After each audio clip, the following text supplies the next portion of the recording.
Jóvenes alumnos, buenos días. El motivo de la presente es para tratar el tema de libros electrónicos de la semana 6. Vamos a hacer una pequeña breve introducción. ¿Qué es la planilla electrónica? Es un documento llevado a través de medios electrónicos, presentado mensualmente a través del medio informático, desarrollado por la SUNAT, en el que se encuentra registrada la información de sus trabajadores, pensionistas, prestadores de servicios, modalidad formativa, personal de terceros y derechos habientes. Legalmente, ¿qué implicancias tiene la planilla electrónica para las empresas? Es una obligación laboral formal, es una obligación de periodicidad mensual, sustituye a las planillas de pagos y remuneraciones que son llevados en libros, hojas sueltas o microformas.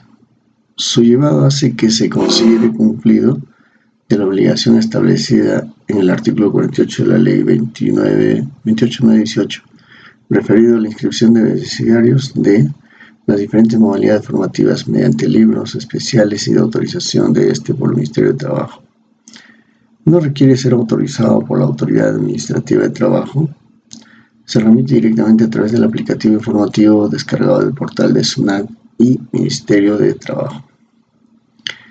¿Qué efectos positivos trae la planilla electrónica? La planilla electrónica tendrá diversos efectos positivos, entre los que se puede destacar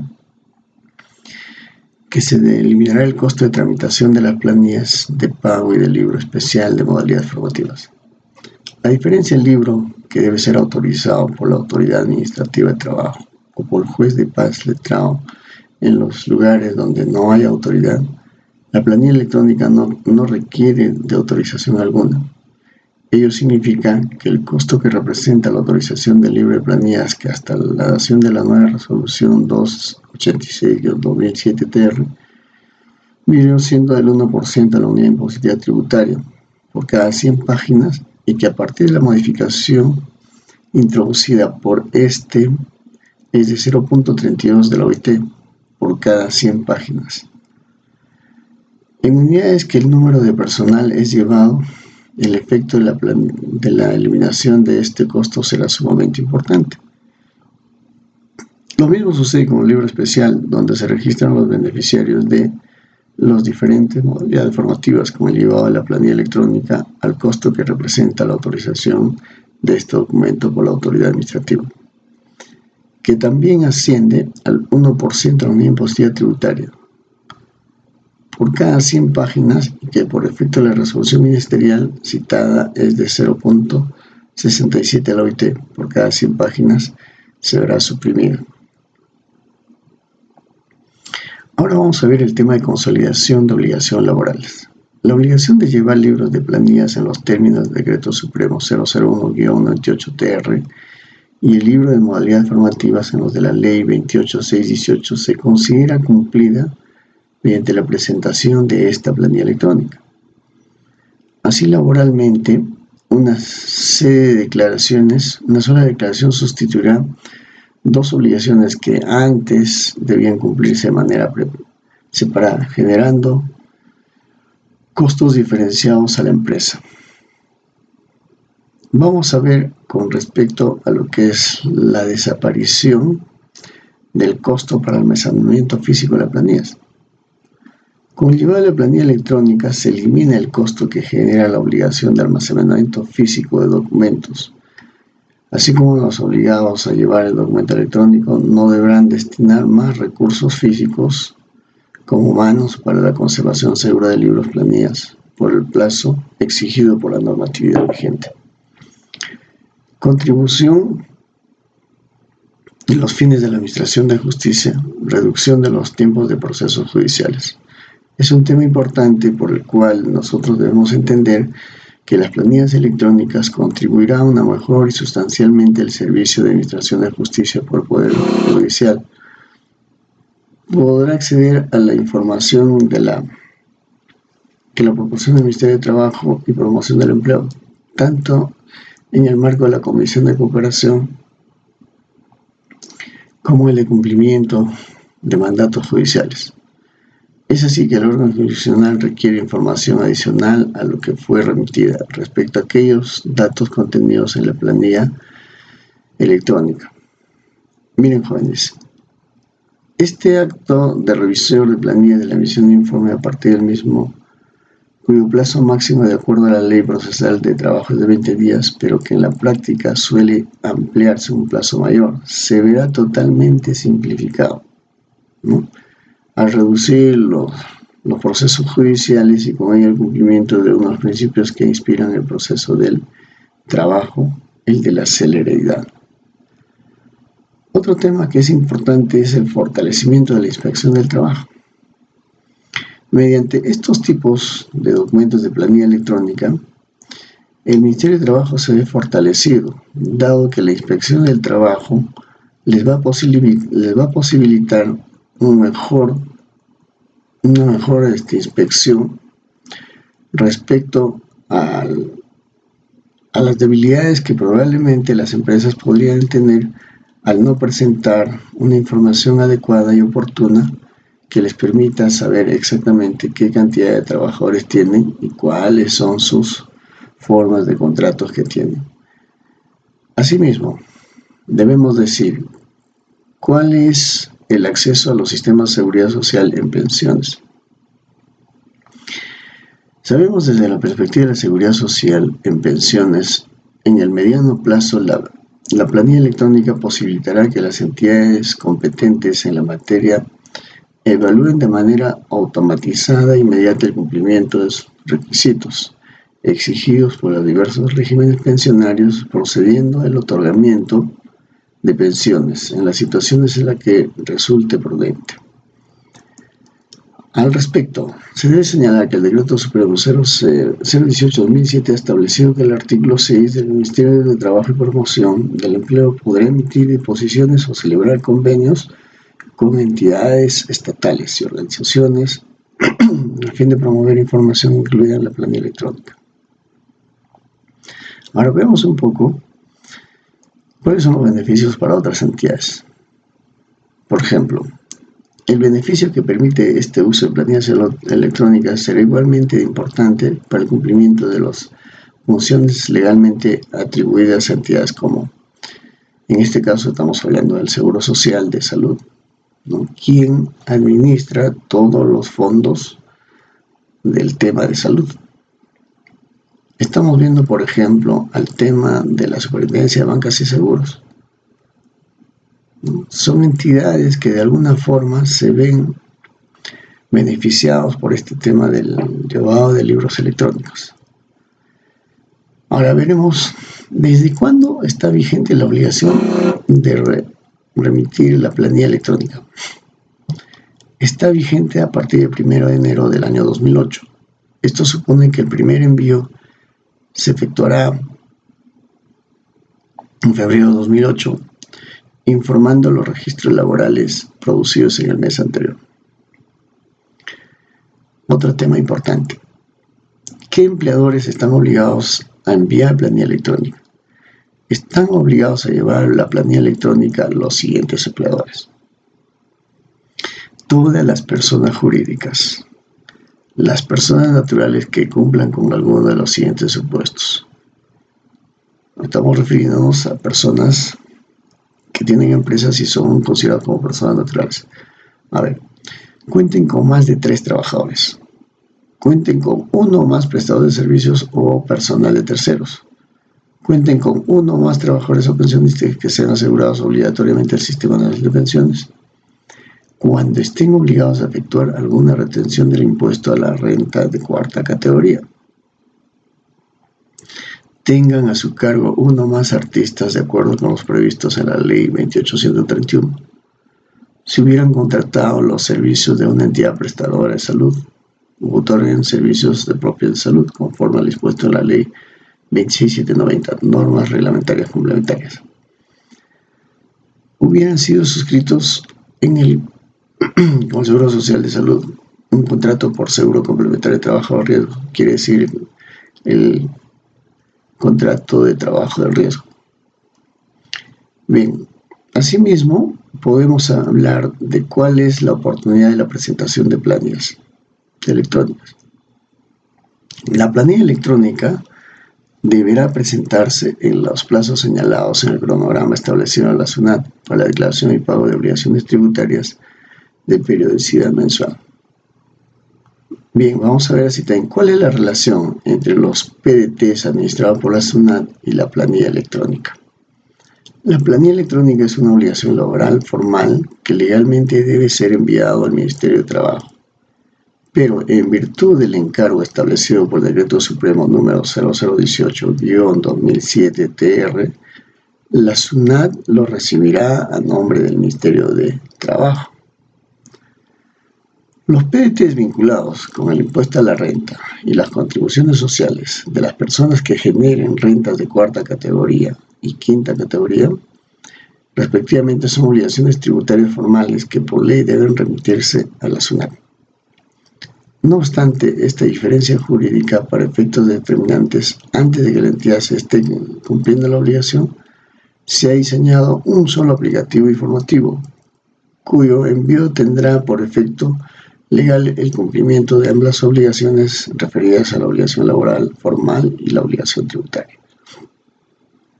Ahora, veamos qué sucede si un declarante deja de tener las condiciones que lo colocaron dentro de la obligación de utilizar la planilla electrónica. Una vez adquirida la obligación de utilizar la planilla electrónica, deberá seguir empleándolo, este medio, aun cuando ya no cumpla las condiciones establecidas para estar inicialmente comprendido en la obligación. Esta lógica es la misma que informa en el uso de los demás programas de declaración telemáticas. ¿Qué quiere decir con esto?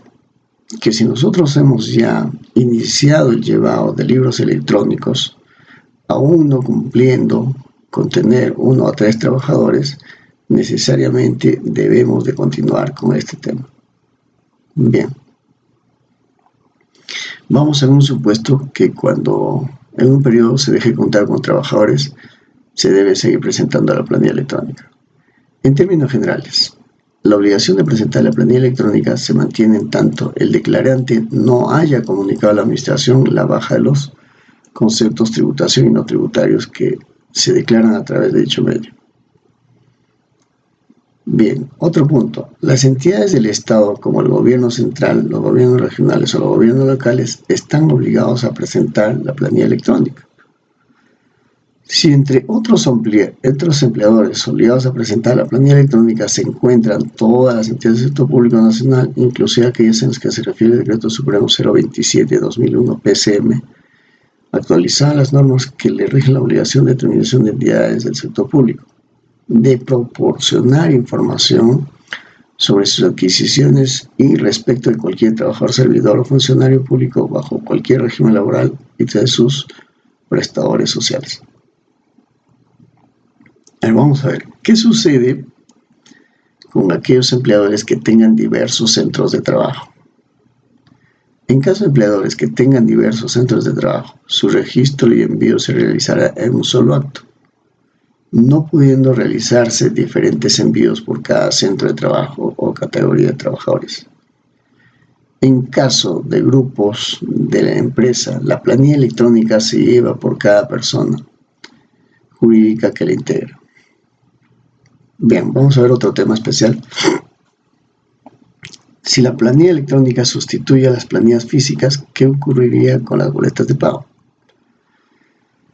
La obligación de entregar la boleta de remuneraciones al trabajador se mantiene en los términos del Decreto Supremo 001-98-TR. Ello implica que, con prescindencia del llevado de la planilla electrónica, los empleados deberán cumplir con entregar el original de la boleta al trabajador a más tardar el tercer día hábil a la fecha de pago.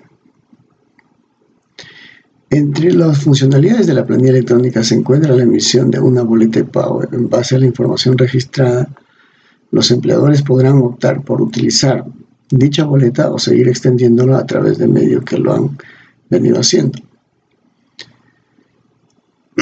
Bien. Entonces, también podrán hacer solo cuando la periodicidad del pago sea mensual y siempre que el periodo de pago coincida con el inicio Bien, vamos a ver detalles de la información de la planilla electrónica. ¿Qué información debe registrarse en la planilla electrónica? Bien, de acuerdo a lo que contiene la resolución ministerial, el 250-2007-TR, establece que con qué frecuencia se deben declarar dichos datos. Miren, jóvenes, al igual que los PDTs, la planilla electrónica contará con un padrón de declarantes de trabajadores pensionistas, derechohabientes, prestación de servicios y personal de terceros, en la que se registrarán información relacionadas con ellos por única vez y que solo será modificada en caso que se requiera actualización. Bien, adicionalmente contará con una planilla de declaración mensual en la que se declara información de dicha periodicidad. Bien, entonces veamos aspectos sobre el llenado de la planilla electrónica. Registro del declarante. ¿Quién es el declarante? Cuando se declara, debe registrarse como una microempresa. Por ejemplo, debe hacerse solo en los supuestos en que sea acogido al régimen laboral especial en la Ley 28015 y su reglamento.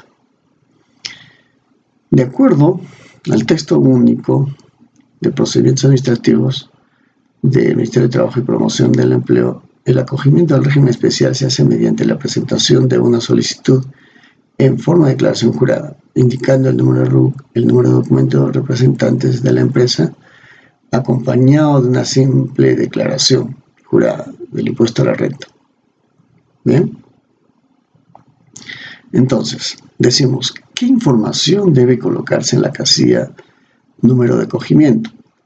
Debe indicar el número que fue asignado por la autoridad administrativa de trabajo al momento de presentar su solicitud de acogimiento al régimen especial en caso de no haber sido designado un número de registros. Solo ingresará 0.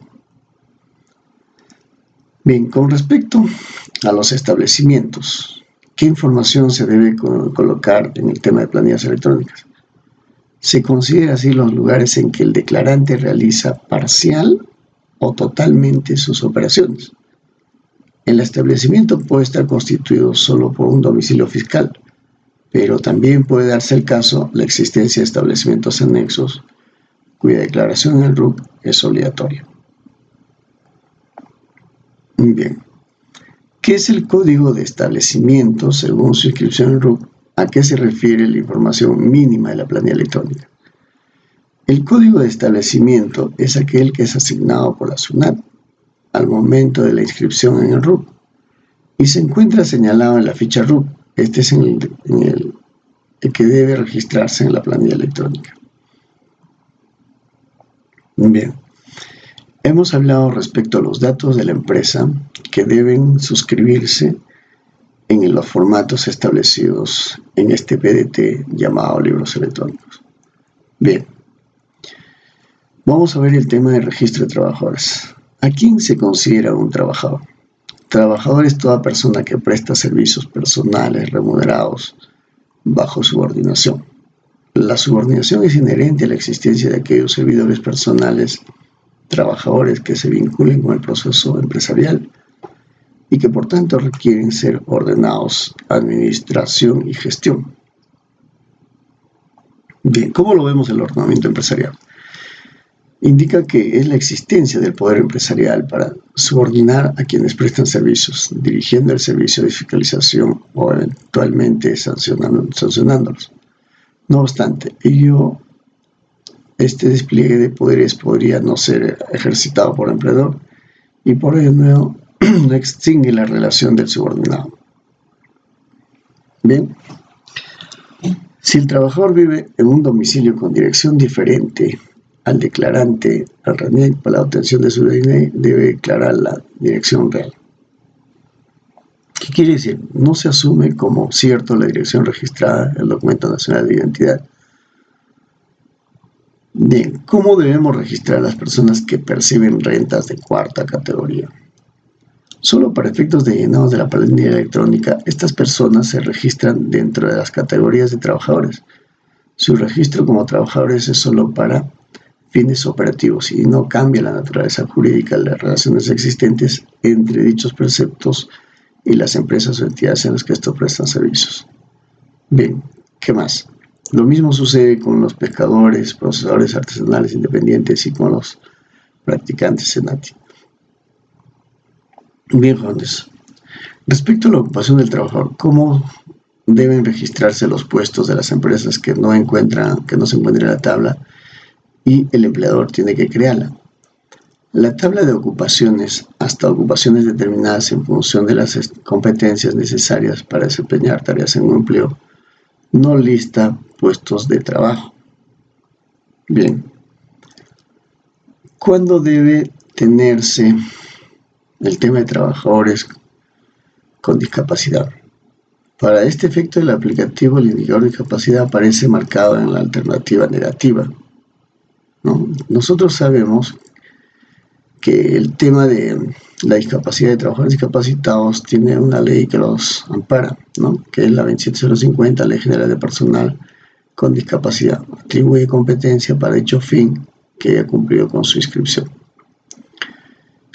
Cuando un trabajador se encuentra a jornada máxima. Por regla, todos los trabajadores sabemos que se encuentran en el límite temporal de 8 horas diarias y 48 horas semanales de trabajo, ¿no?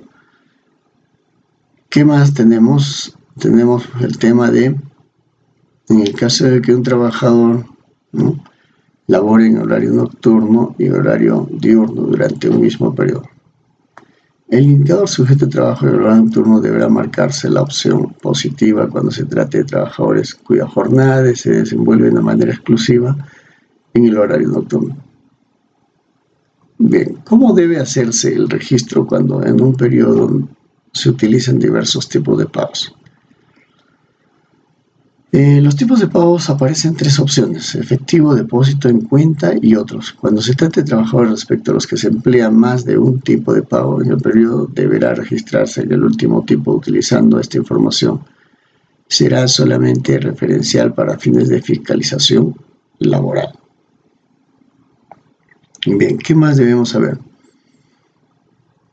Debemos entender y saber ¿qué información referida a los periodos laborales se declara? Se declara la fecha de ingreso o reingreso del trabajador o inicio de la relación con el trabajador y de la fecha de cese, extinción de la relación en cuando suceda este hecho. Bien, también tenemos en esta planilla electrónica el registro de pensionistas, ¿no? Pero primero definamos a quiénes se le considera un pensionista. Bien, en esta categoría se encuentra, o sea, la persona que percibe una pensión de jubilación, cesantía, invalidez y sobrevivencia, u otra pensión, cualquiera fuera el régimen legal al cual se encuentra sujeto. Bien, vamos a ver registro de prestadores de servicios de 4ª categoría. Dentro de esta categoría se encuentran aquellos que prestan servicios al declarante, el cual se ve en la obligación de declararlo en la planilla electrónica. Entonces diremos que bajo esta modalidad se perciben derechos que generan rentas de 4ª categoría. Entonces también son registrados en los libros electrónicos.